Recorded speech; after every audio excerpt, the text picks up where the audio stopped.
जीत हासिल करने वाले इंजीनियर रशीद की अंतरिम जमानत की मांग वाली याचिका पर सुनवाई टल गई है। पटियाला हाउस कोर्ट में मामले की अगली सुनवाई 1 जुलाई को होगी। एनआईए ने इंजीनियर रशीद की याचिका पर जवाब दाखिल करने के लिए समय मांगा है। गौरतलब है कि रशीद ने शपथ ग्रहण समारोह में शामिल होने के लिए अंतरिम जमानत की मांग की थी।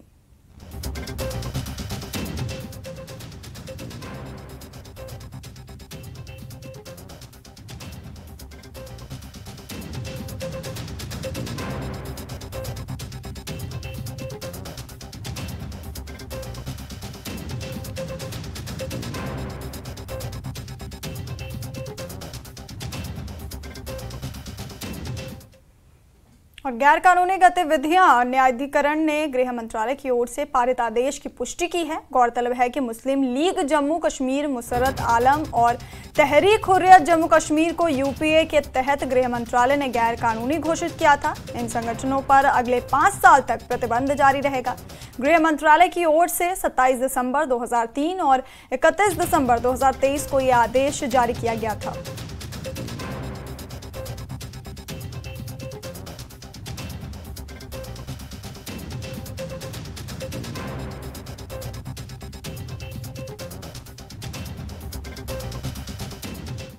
जम्मू कश्मीर में जल्द ही विधानसभा चुनाव होने वाले हैं। प्रधानमंत्री नरेंद्र मोदी ने श्रीनगर के 2 दिवसीय दौरे के दौरान इसका जिक्र किया।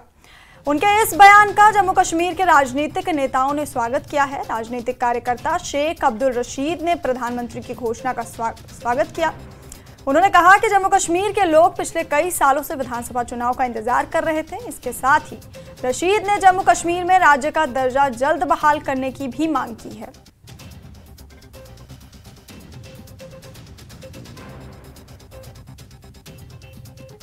साहब ने जो ऐलान किया तो वाकई प्राइम मिनिस्टर का जो लफ्ज़ होता है, जो उसकी कमिटमेंट होती है, वो बिल्कुल एक डिसीजन होता है। तो हमें उम्मीद है कि इस पर जल्दी से अमल हो जाएगी और ये बहुत ही खुशाइंदा कदम है। खुश आमदीद कहता हूँ मैं इस ऐलान की, मैं सराहना करता हूँ, ताकि यहाँ के लोगों को अपनी सरकार चुनने का मौका मिलेगा। और साथ ही मैं गुजारिश करता हूँ प्राइम मिनिस्टर साहब से कि वो अगर पहले स्टेटहुड का ही ऐलान करते तो वो ज़्यादा बेहतर रहता, ताकि यहाँ के लोग बड़ी खुशी से इंतखाबात में हिस्सा लेते। और ये इसमें कोई ढकी छुपी बात नहीं है कि यहाँ की जो सरकार बनेगी, लोगों की चुनी हुई सरकार, वो यहाँ के मसाइल को हल कर सकती है। मैं तवक्को करता हूँ कि प्राइम मिनिस्टर साहब स्टेटहुड बहाल करने का भी मन बना लें।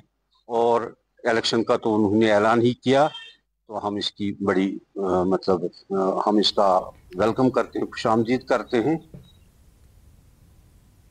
संतूर महान और संगीतकार पद्मश्री पंडित भजन सोपुरी की 76वीं जयंती के अवसर पर एक समारोह का आयोजन किया गया। जम्मू कश्मीर के कलाकार समुदाय के साथ हार्मनी कल्चर फाउंडेशन ने उन्हें श्रद्धांजलि दी।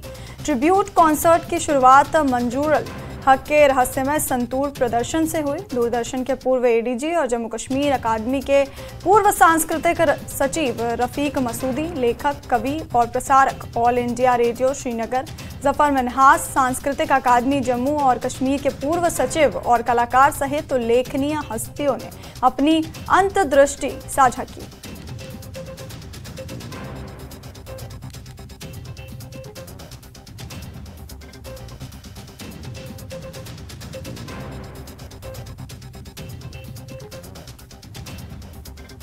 आज हम पंडित भजन सोपुरी जी की बर्थ एनिवर्सरी जो है वो सेलिब्रेट कर रहे हैं। 76 बर्थ एनिवर्सरी है उनकी। और जैसा कि आप जानते हैं आज वर्ल्ड संतूर डे है। उनका तो बहुत ही डाइवर्स एक जो है जो हासिल उन्होंने किया, वो बहुत डाइवर्स फील्ड है उनके रहे हैं। जैसा कि हिंदुस्तानी शास्त्रीय संगीत को उन्होंने संतूर जैसा एक, जिसको शततंत्री वीणा भी कहते हैं, वैसा साज दिया है और एक पूरी अलग शैली शास्त्रीय संगीत की दी है, जो कि अपने आप में ही एक बहुत बड़ा एक सागर है, जिसके ऊपर के लोग अब पीएचडी भी कर रहे हैं और जिसके ऊपर एक अलग विषय बन गया है, रिसर्च का टॉपिक बन गया है। वो इतना काम किया उस पर। आज भजन जी को याद कर रहे हैं उनके बर्थ एनिवर्सरी के मौके पर। भजन जी कश्मीरी मौसीकी में एक लाजवाल नाम का दौर रिप्रेजेंट करते हैं। उन्होंने कश्मीर की मौसीकी को एक जिला बख्शी।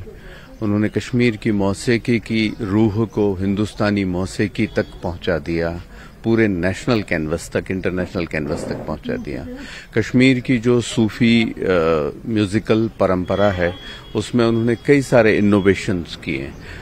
एक ललेश्वरी नाम का राग भी कश्मीर की सूफी विरासत है जो उसको ऐड करके उन्होंने दिया है। आज भी रेडियो से उनके नगमे बजते हैं तो रूह में ताजगी आ जाती है। जितने भी हमारे देखने वाले हैं, सुनने वाले हैं, उनको यकीन दिलाना चाहता हूं कि जो तहरीक, जो मूवमेंट पंडित भजन सोपोरी स्वर्गीय ने दी थी उसको हम बिल्कुल आगे बढ़ाएंगे। जहां तक मौसीकी, सकाफत या फिर नए आर्टिस्ट को प्लेटफॉर्म देने का है, क्योंकि ये इनके ख्वाब था। अगर आपने देखा होगा जितने छोटे छोटे आर्टिस्ट हुआ करते थे उनको अचानक बड़ा बनाने में पंडित भजन सोपोरी का बहुत बड़ा रोल है, और भगवान को स्वर्ग में और भी अच्छा स्थान दे, हम यही दुआ कर सकते हैं।